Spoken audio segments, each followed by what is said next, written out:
Welcome to Mission APSC AEG YouTube channel. আজি আপোনালোকৰ কাৰণে লৈ আহিছো 1 year apprenticeship notification from BCPL অৰ্থাৎ ব্ৰহ্মপুত্ৰ ক্ৰেকাৰ পলিমাৰ লিমিটেড যেটো ডিব্ৰুগড়ত আছে সো তেওঁলোকৰ ফালৰ পৰা কিছু সংখ্যক গ্ৰেজুৱেট apprenticeship টেকনিচিয়ান apprenticeshipৰ ভ্যাকেন্সি আহিছে বিভিন্ন ধৰণৰ ডিপাৰ্টমেন্ট মেকানিক্যাল সিভিল কেমিক্যাল ইলেক্ট্ৰিক্যাল ইনস্ট্ৰুমেন্টেশন এক্সেট্ৰাত যদি আপোনালোকে apprenticeship কৰিম বুলি ভাবিছে তেতিয়াহলে এপ্লাই কৰিব পাৰে ইয়াতে জেনাৰেলৰ কাৰণে 10টা পোষ্ট মেকানিক্যালৰ ওলাইছে আৰু ইয়াতে যদি আপোনালোকে চাই টোটাল 70টা পোষ্ট ওলাইছে ইন টোটাল গোটেই কিটা ব্ৰাঞ্চ মিলি পেলে সো ইয়াতে যদি আপোনালোকে চাই কি ৰেলেভেন্ট কোৱালিফিকেশন তেওঁলোকে ৰাখিছে মেইনলি গ্ৰেজুৱেট apprenticeship মেকানিক্যাল বা ইলেক্ট্ৰিক্যাল সিভিল বা কম্পিউটাৰ সায়েন্স বা কেমিক্যাল বা ইনস্ট্ৰুমেন্টেশনৰ কোৱালিফিকেশন বিচাৰিছে BE ডিগ্ৰী বা BTech ডিগ্ৰী আৰু ইয়াতে candidate who have passed out in the year of 2020 21 22 23 and 24 are eligible for apply মানে 20 চনৰ পিছত যি সকলে BTech কমপ্লিট কৰিছে তেওঁলোক সকলোৱে এপ্লাই কৰিব পাৰিব কিন্তু ইয়াতে আৰু এটা কথা মেনশন কৰি দিছে however engineering graduate or diploma holder who had already undergone training or having job experience for a period of 1 year or more after acquiring required qualifications shall not be eligible অৰ্থাৎ যি সকল freshers হয় তেওঁলোকে apply কৰিব পাৰিব কোনোবাই যদি কৰবাত এক বছৰ কাম কৰিছে বা এক বছৰ ট্ৰেইনিং কৰিছে তেওঁলোকে কিন্তু এই পোষ্টটো এপ্লাই কৰিব নোৱাৰিব 2020 ৰ পৰা যি সকলে একো কৰা নাই তেওঁলোকে এপ্লাই কৰিব পাৰিব আৰু ইয়াতে age limit upper age limit 28 years লিখা হৈছে আৰু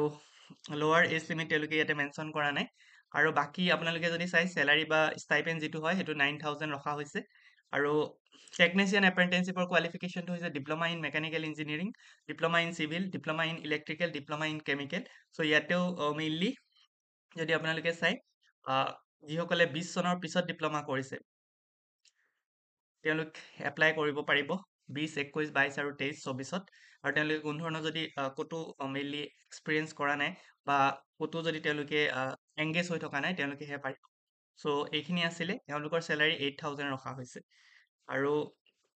বাকি ৰিজাৰ্ভেশন সিস্টেম আৰু সিলেকশন সিস্টেমটো তেওঁলোকে মেনশন কৰি দিছে applicant receive online will be shortlisted based on the eligibility criteria selection shall be on merit as per marks scored in degree or diploma course অৰ্থাৎ যিসকলে ডিগ্ৰী আৰু ডিপ্লোমাত মাৰ্কস যিমানটো পাইছে CGPA পাইছে তাৰ ওপৰত বেচিস কৰি পেলাই ফাইনেল সিলেকশনটো কৰা হ'ব ইয়াতে আৰু ইয়াতে duration of apprenticeship is for a period of 1 year বুলি তেওঁলোকে মেনশন কৰি দিছে সো এপ্লাই কৰিবলৈ হলে আপোনালোকে BCPL ৰ যেটো অফিচিয়েল ওয়েবসাইট তাৰ কেৰিয়াৰ সেকশনত যাব লাগিব www.bcplonline.co.in 22 তাৰিখৰ পৰা এপ্লাই লৈ থকা হৈছে 22 তাৰিখৰ পৰা 12 ফেব্ৰুৱাৰীৰ ভিতৰত আপোনালোকে এপ্লাই কৰিব পাৰিব সো এপ্লাই কৰাৰ সময়ত আপোনালোকে